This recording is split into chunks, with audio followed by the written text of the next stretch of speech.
Ecuadolarización, moneda fraccionaria, dije, no dije, me interpretaron mal, o cuál es la lectura en el ámbito financiero que puede influir esto. No sé si el subconsciente le traicionó a Paola Cabezas y a la señora Gisela Garzón, las dos asambleístas de la RC5 de la Revolución Ciudadana que participaron en el programa Políticamente Correcto con el colega Carlos Rojas. Que fueron desautorizadas después por Luisa González. Sí, que no son voceras específicas del tema, pero ha traído coletazos, porque ayer yo miraba con asombro el anuncio que realizaba Natalie Morillo, ahora asambleísta ya, no sé si adherente, afiliada, ya le vamos a preguntar, al Movimiento Acción Democrática Nacional, que denunciaba la generación de un pánico económico financiero que está estipulado en nuestro Código Orgánico Integral Penal, con el anuncio de una ecuadolarización, porque el dólar es más popular, como le decía, que el Jesús del Gran Poder, que todos los candidatos la procesión juntos de Viernes Santo, que el Barcelona, que la Liga Deportiva Universitaria de Quito, y que a lo mejor hasta la selección ecuatoriana de fútbol que juega hoy frente a Venezuela. Natalie Morillo está aquí con nosotros en estudio y a ella le preguntamos de qué estamos hablando cuando usted anuncia que demandará por esta cuestión de generación de pánico financiero y económico. Natalie, bienvenida, buenos días, le miramos y le escuchamos. Buenos días, queridos contertulios, gracias por la invitación, gracias a toda la audiencia que nos está escuchando a esta hora. Bueno, sí, el día de ayer presenté en la Fiscalía General del Estado una denuncia contra la legisladora de la Revolución Ciudadana, Paola Cabezas. ¿Solo contra ella? Solo contra ella, por el presunto delito de pánico económico, después de sus declaraciones desacertadas el pasado domingo en un medio de comunicación. Fuimos testigos de cómo la ciudadanía se alarmó, se generó pánico. Yo he recibido incluso por medio de mis redes sociales consultas de ecuatorianos que se encuentran en el exterior, quienes consultan y quienes me preguntan: asambleísta, ¿será todavía confiable enviar mis dólares las remesas, exactamente a mi familia? Porque no sabemos qué va a pasar el 13 de abril y si ellos regresan, estoy segura que lo primero que harán es lo que ya han pretendido y lo que han dicho sus asambleístas, este dólar a la ecuatoriana, que son los ecuadólares. ¿Qué hacemos? Vimos también, hemos visto en reportajes a escala nacional cuál es el temor de la ciudadanía que dice, ¿no? Que cómo va a ser posible el tema de los ecuadólares, y se pronunció el comité empresarial, quien rechazó también este intento. La Asociación de Bancos también. También, es que es absurdo, pero nuevamente, aquí es la intención que tiene la Revolución Ciudadana, que no viene desde ahora. Recordemos que incluso Andrés Arauz, desde que fue candidato en el 2021, ya lo alertaba y ya lo decía, porque fue él el primero en hablar de los ecuadólares. Luego tuvimos... Pero mucho antes, Natalie, intentaron realizar la billetera móvil con Pedrito Delgado, que salió al matrimonio de su hijo, Pedro Delgado, primo del expresidente Rafael Correa, y con Gastón Duzag, el argentino que se benefició con un crédito de COFIEC de $800,000 y que no sé si fue pagado. Pero ahí se hablaba de la billetera móvil y del dinero electrónico. Crearon el Banco del Sur cuando todavía estaba vivo el señor Hugo Chávez Frías. Crearon el Banco del Sur en el 2009 y no tuvo ningún tipo de éxito esa creación, porque querían que reemplace al Fondo Monetario Internacional, que reemplace al Banco Mundial, para que sea ese organismo el que en determinado momento auxilie la economía de A, B o C país. Natalie. Así es, Wilson, sí, como usted, qué buena memoria que tiene, y usted ya lo ha traído a colación, sí es verdad. Esta es una desde antes, pero me voy a las historias recientes, ¿no? De los que ahorita están, porque claro, esta época era cuando el líder máximo, que está prófugo en Bélgica y que solamente utiliza las redes sociales para despotricar, le vemos reaccionando, pero en estas nuevas generaciones hemos visto en el 2021 a Andrés Arauz, quien ya lo mencionó, el actual candidato a vicepresidente de ese movimiento, como es Diego Borja, también ya ha hablado de cómo desdolarizar de manera rápida al país, y incluso el propio Rafael Correa Semanas atrás, recientemente, lo anunció, lo dijo en algunos países de la región, que justamente lo peor que ha pasado en el país ha sido la dolarización y que lo mejor para los países latinoamericanos es tener su propia moneda. Pero veamos aquí los resultados, qué es lo que ha pasado. Bolivia, ¿cómo está Bolivia?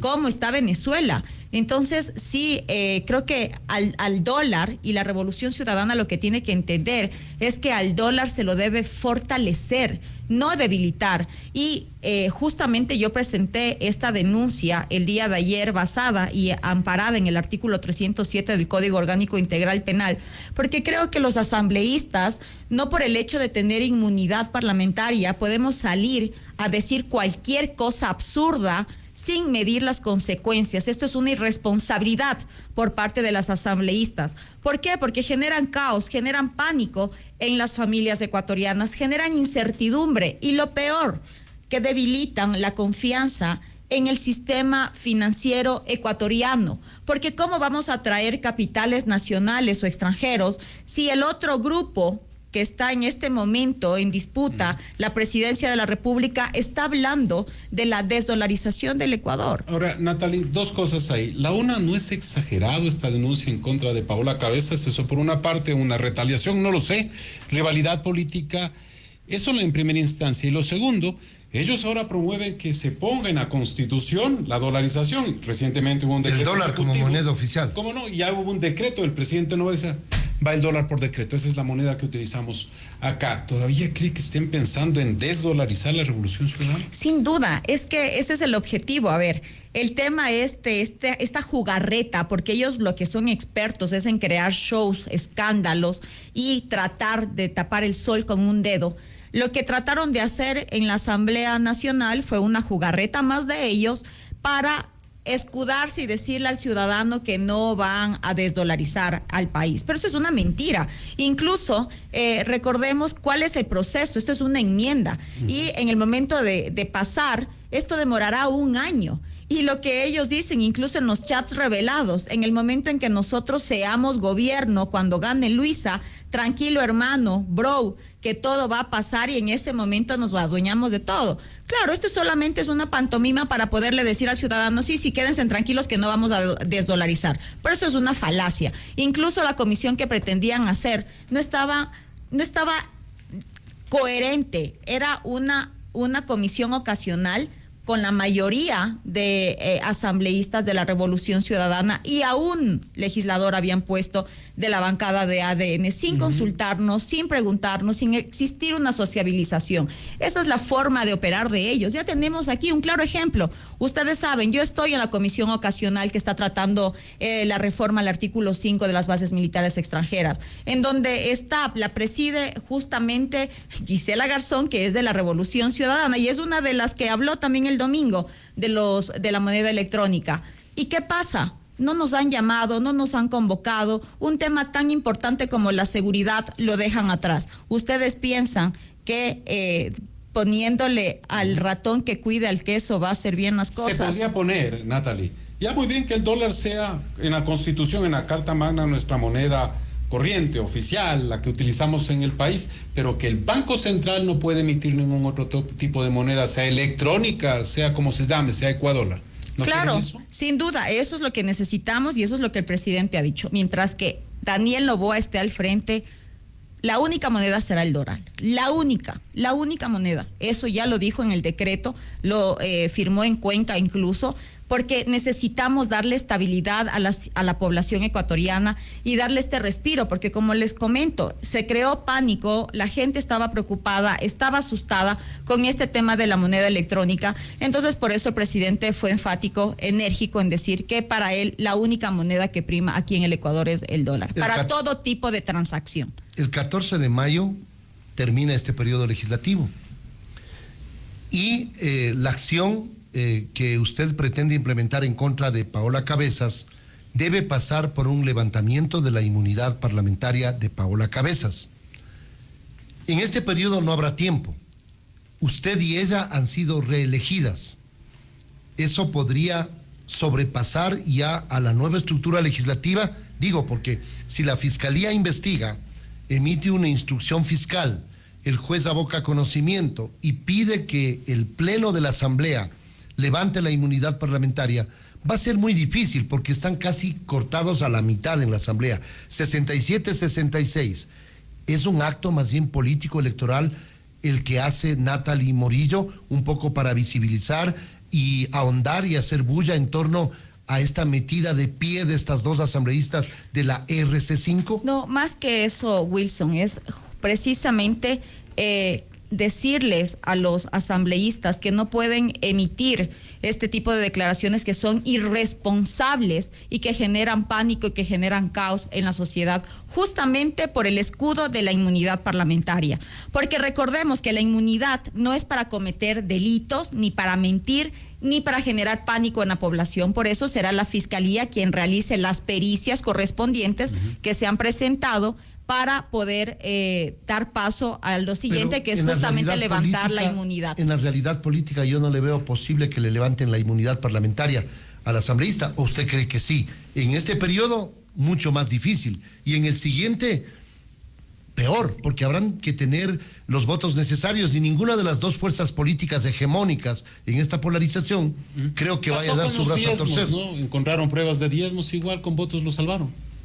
O sea, en la asamblea, más allá de las pruebas, lo que mandan son los votos. Y usted sabe que es así. Sin duda, Wilson, pero sin embargo, a pesar de eso, a Natalie Morillo nadie la va a callar, nadie la va a atemorizar, y yo voy a seguir justamente hablando y defendiendo, y lo que esté mal siempre lo voy a decir, voy a exponerlo, así tenga inmunidad. A mí eso no me importa, porque lo importante aquí es que se evidencien los errores en los que están cayendo y que justamente por esta inmunidad ellos creen que pueden decir o hacer lo que se les dé la gana. Pero eso es algo que también se tiene que quitar, ese candado que se tiene de la inmunidad parlamentaria, y como bien se ha dicho, por ejemplo, temas de diezmos o temas de demás que han pasado, que obviamente no se da el proceso adecuado por el tema de la falta de votos. Pero aquí lo importante es poder actuar y poder decirlo. Así al final del día la asamblea no dé paso, pero sí que la ciudadanía sepa que tienen aquí una legisladora que está trabajando y trabajará incansablemente por defender la verdad y por defender a los ecuatorianos. Natalie, una de las cosas interesantes que se da, y usted tiene conocimiento pleno de esto, es la seguridad.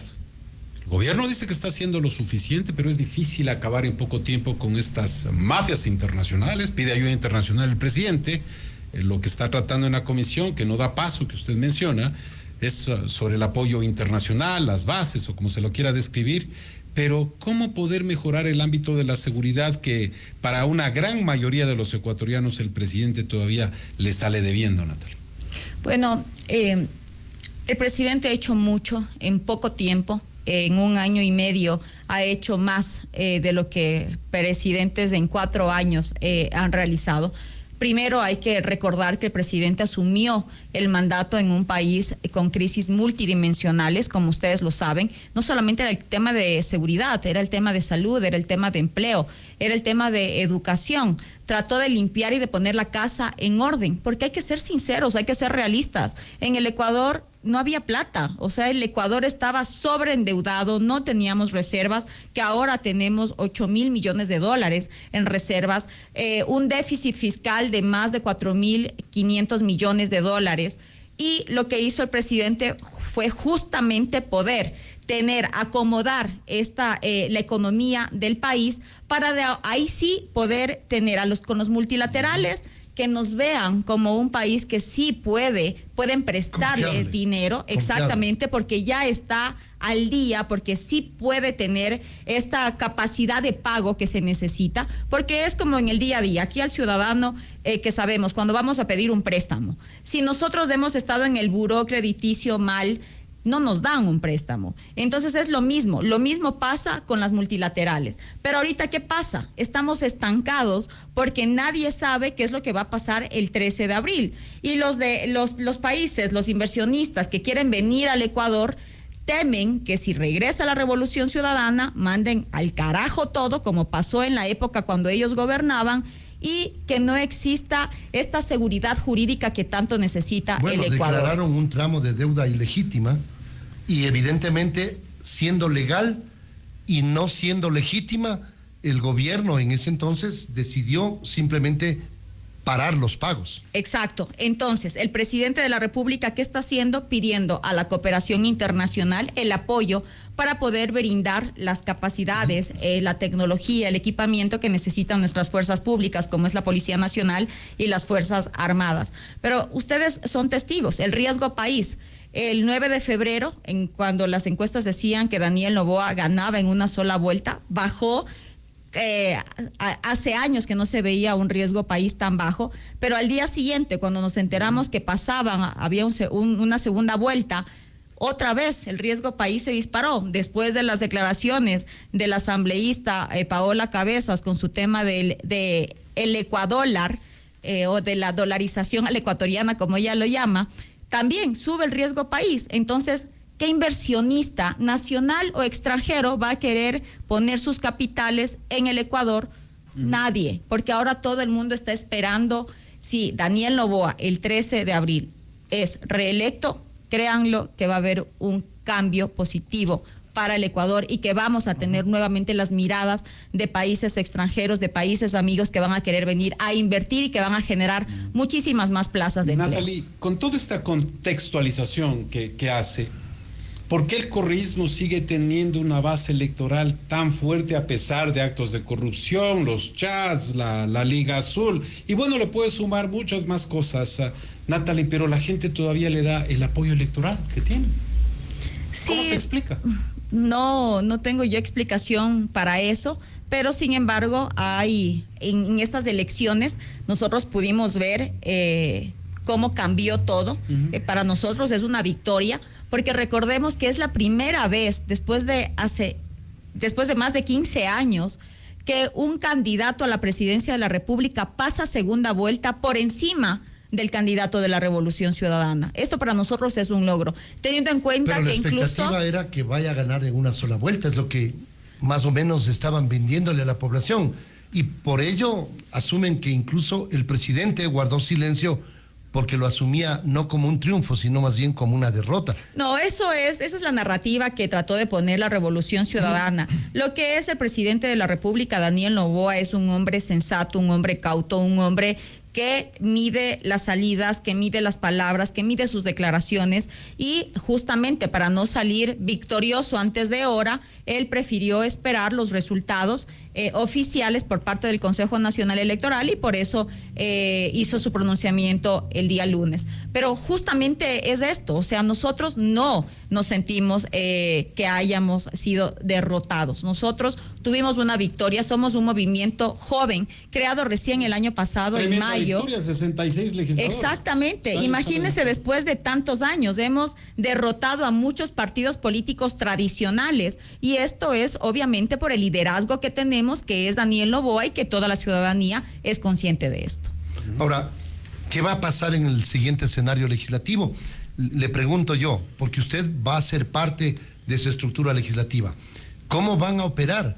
Van a tener que negociar, digo negociar, aunque esa palabra se ha satanizado, Natalie, pero en política hay que conversar, dialogar y consensuar, porque caso contrario ni siquiera la designación de autoridades al interior del aparato legislativo va a ser posible, porque van a bloquearse ADN o la Revolución Ciudadana mutuamente.